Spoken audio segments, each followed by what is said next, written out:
Pakitawag si JP. Pag walang nakakita. JP, tawag ka. Kuya na naman. Kuya, ako po talaga. Pag yan, hindi. Kuya, oo nga. Ay, totoong balita. Oh, JP. Kuya, kuya. Magandang hapon.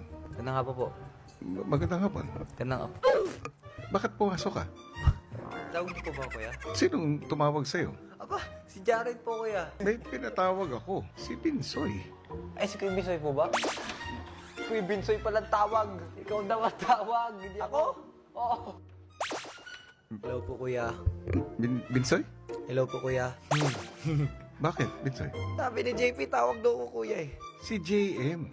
Ha? Hindi, kuya, tawagin ko. JM, tawag ka.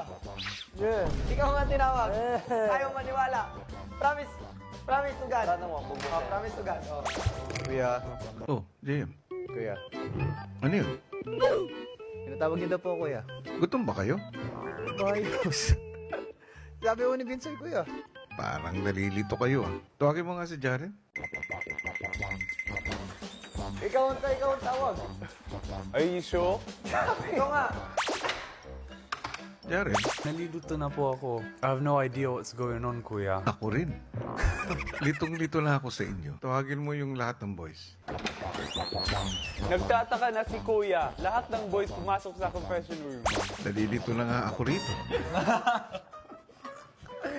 Lito na rin po kami, kuya. Sino may kasalanan? Si Jaren po. Si Binsoy po, kuya. JM po, kuya. Ikaw tumawag sa akin. Si JP tumawag sa akin eh. Jaren tumawag sa akin eh. Kuya, ikaw tumawag sa akin. Kalanan pa ng JP, kuya eh. Pasok ng pasok kaya hindi pinapapasok sa confession room. Eh, paano natin mariresolve ba to? Iwanan natin si JP. Boboto ko. Si Jaren po ang iiwan.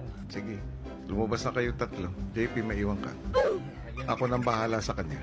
Sige po, kuya. Ay, saan pupunta? Wala ka dyan, JP. Ay, wala naman to. Oh,